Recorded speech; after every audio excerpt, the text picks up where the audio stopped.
pour les retraites, dès le premier acte de délinquance pour la tranquillité publique.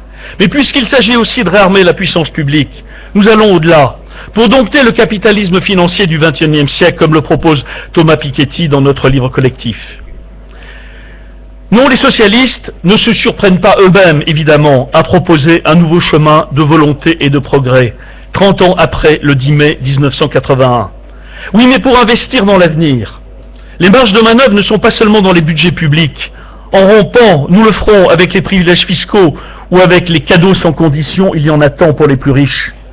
Les marges de manœuvre sont aussi dans la société, dans notre capacité à remettre en mouvement un pays tétanisé par la crise, une société apeurée par les années Sarkozy, atterrée par ce double échec de l'éthique et de l'action. Nos grands chantiers, j'en termine, l'éducation, Vincent l'a dit, les services publics personnalisés, la transition écologique, le redressement de notre industrie, la revalorisation du travail ne réussiront pas sans une société créative et mobilisée, car il faut réarmer aussi la société. Alors oui, mes camarades, jouons l'unité, jouons toutes les générations, et ensemble, faisons gagner ce projet.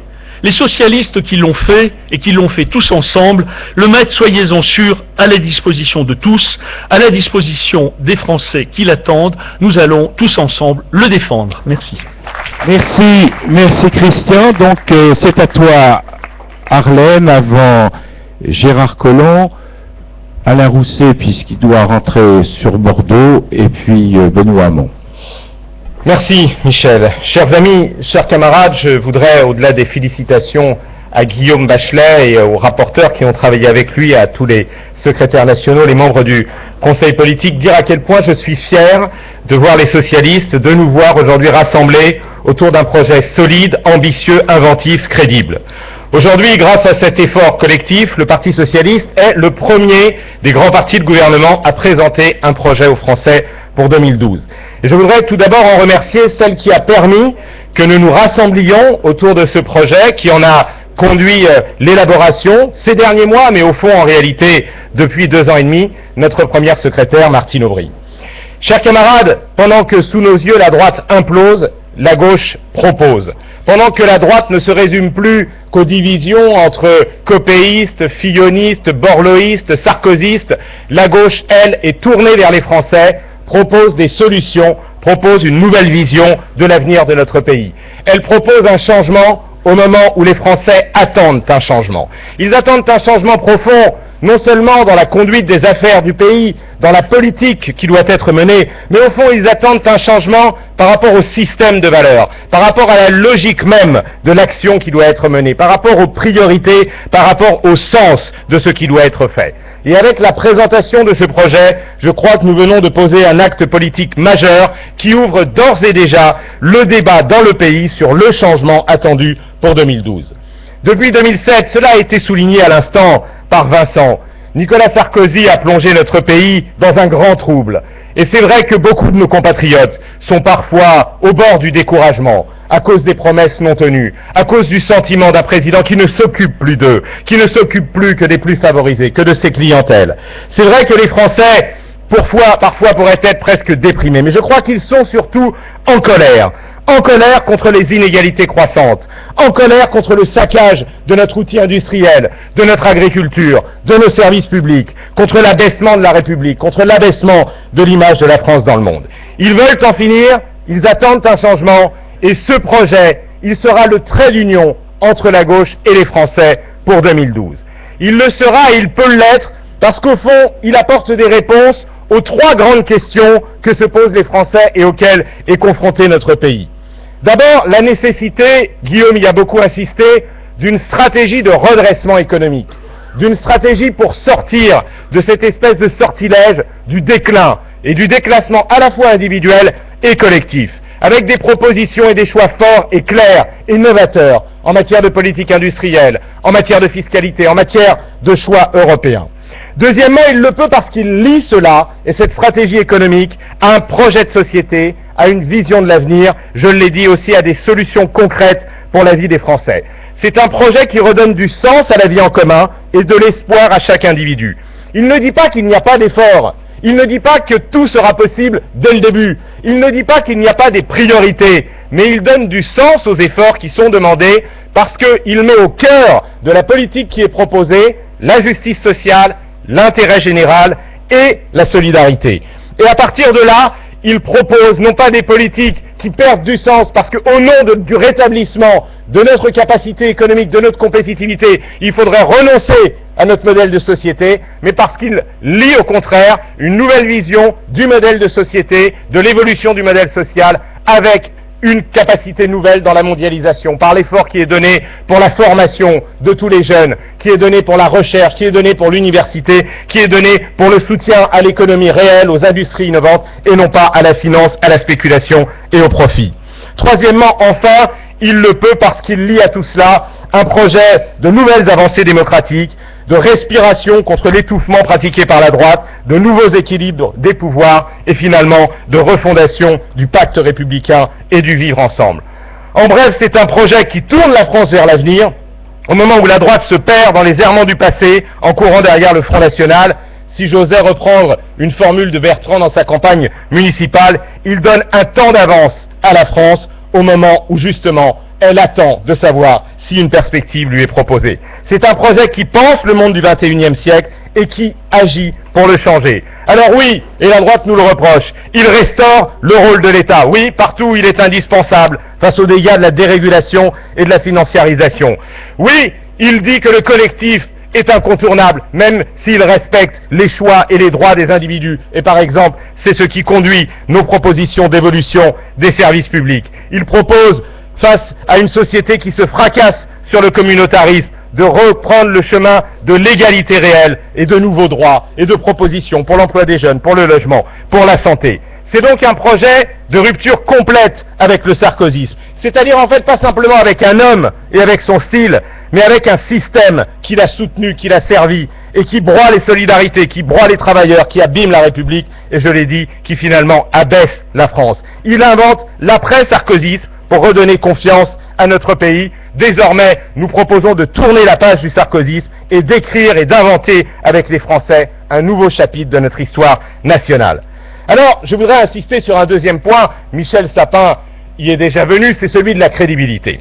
Il a répondu sur le fond, mais au fond, depuis quelques jours, on entend les critiques de la droite, il faut les prendre pour ce qu'elles sont.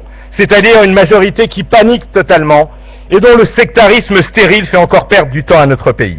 C'est désormais l'opposition qui réfléchit, qui élabore, qui propose, qui travaille sur le quotidien et l'avenir des Français, tandis que la droite se perd et est désorientée pour savoir si elle doit ou non aller s'allier demain avec l'extrême droite. Les socialistes, et nous devons le dire, ne cherchent pas leur crédibilité aux yeux d'un gouvernement discrédité. Nous ne voulons mériter notre crédibilité qu'aux yeux des Français, car pour nous, seul le jugement des Français importe. Les Français que ce gouvernement a complètement abandonnés, effacés. Les Français dont il a choisi d'ignorer le message au cantonal, comme il avait choisi de ne pas les entendre sur les retraites. Les Français qui au fond dérangent la droite parce qu'ils votent mal, parce qu'ils ne sont jamais là où ce pouvoir voudrait qu'ils soient, parce qu'en fait ils n'attendent plus rien de ce pouvoir. En fait, Nicolas Sarkozy est devenu tellement impopulaire qu'il voudrait présider une France sans les Français, un pays sans peuple qui puisse protester contre ses échecs, qui finalement ne serait pas composé de 65 millions de témoins de ses promesses non tenues. Mais les Français sont là et ils savent la vérité. C'est que la droite ne leur propose plus rien et que la France mérite mieux que les tartufferies de M. Copé sur la laïcité, qui ne feront pas oublier le discours du chanoine de Latran et la mise en cause par Nicolas Sarkozy de façon incessante de la loi de 1905. Ils savent que la France mérite mieux que les provocations xénophobes de M. Guéant, qui ne servent que de dot pour les noces de la droite avec Marine Le Pen. Alors la gauche devra être un antidote au dévoiement de la colère des Français par l'extrême droite, par ces profiteurs de la crise, par ces commerçants de la division et de la haine qui prospèrent sur les désespoirs de notre pays aujourd'hui, comme ils l'ont fait dans le passé. La troisième chose, et je voudrais finir sur ce point, c'est pour cela que, au-delà de l'unité des socialistes autour de ce projet qui sera notre ciment, nous devons travailler à l'union de toutes les forces de gauche. L'union à gauche reste une alchimie indispensable à la victoire. Nous sommes déjà dans une dynamique puissante de rassemblement et je nous invite à la poursuivre. Dès le soir du premier tour des cantonales, Martine Aubry, Pierre Laurent et Cécile Duflot se sont retrouvés. Alors autant le dire, les Français préfèrent voir Martine Aubry, Pierre Laurent et Cécile Duflot faire l'union de la gauche sur une péniche que Nicolas Sarkozy faire la fête sur des yachts de millionnaires et de milliardaires d'ailleurs. Le Parti socialiste n'est pas hégémonique, mais il est central à gauche. Et notre responsabilité, c'est de dire que les Français aiment la diversité de la gauche, ils aiment bien Jean-Luc, ils aiment bien Cécile, je crois qu'ils aiment de plus en plus Martine, mais ils détestent la division de la gauche. Donc face à Sarkozy et Le Pen, face à la colère des Français, je le dis à nos partenaires comme à nous-mêmes, il faudra travailler à trouver sur chaque sujet les meilleures façons de s'unir pour bâtir ensemble un contrat de gouvernement, un projet commun de législature et un accord pour les législatives. Oui, nous n'avons pas le droit à la division, comme le disait Laurent Fabius, car la division est l'éternel obstacle à la victoire. Autour de ce projet, autour de cette volonté de rassemblement, nous n'avons qu'un devoir, trouver les voies de l'union avec l'ensemble de la gauche. Le projet, l'unité, le mouvement, l'espoir, voilà la gauche que nous sommes en train de construire, chers camarades. Et en disant cela, je pense à une phrase de Césaire, et c'est le moment évidemment de le citer, une phrase que Martine a déjà citée lors de son discours à Dakar il y a quelques mois et qui est, ces jours-ci, à double titre, une réponse au sarkozysme. Ensemble, nous serons, comme disait Césaire, du côté de l'espérance, mais d'une espérance conquise, lucide, hors de toute naïveté. Nous venons de poser, je crois, avec ce projet, une nouvelle pierre sur le chemin de cette espérance et de cette conquête que nous devons aux Français. Je vous remercie. Merci Arlène. Je demande pour cette dernière demi-heure, avant l'intervention de Martine, que vraiment chacun respecte l'autre, c'est-à-dire qu'il n'y ait pas de discussion particulière, il y a suffisamment d'espace à l'extérieur pour mener ces dialogues particuliers. C'est très désagréable. Merci. J'appelle donc Gérard Collomb avant Alain Rousset.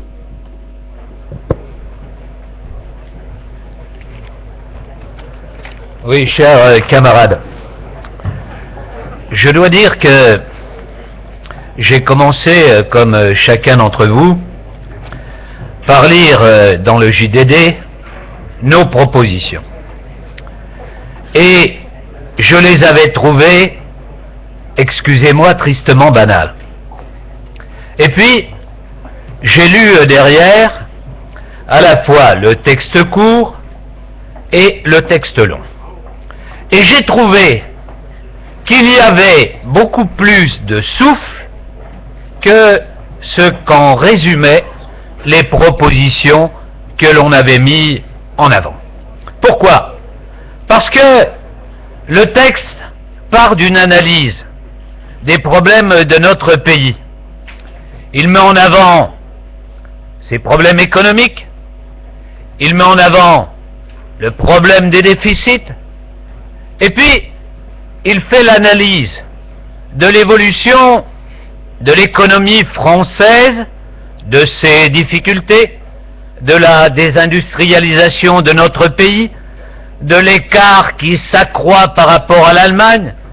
Il montre aussi la montée des pays émergents, montrant comment demain, si nous ne réagissons pas, nous allons être en difficulté avec eux, non seulement sur les produits moyenne gamme, mais même sur les produits technologiquement avancés.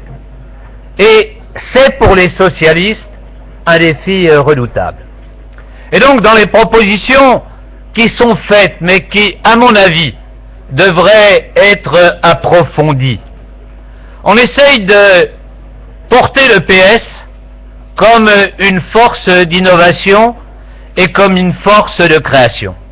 Et je crois que aujourd'hui, c'est ce qu'attendent les Français du Parti socialiste. Je pense que notre texte, j'en suis même sûr, va être lu avec beaucoup d'attention. Et donc, moi je demande à ce que dans les semaines qui viennent, on affine un peu un certain nombre de nos propositions. Il ne faut pas, comme le dit Harlem, penser que dès qu'il y a des réactions au texte, c'est forcément la droite, bien sûr il y a la droite, et qu'il ne faut pas prêter attention. Parce qu'aujourd'hui, je crois que dans notre société,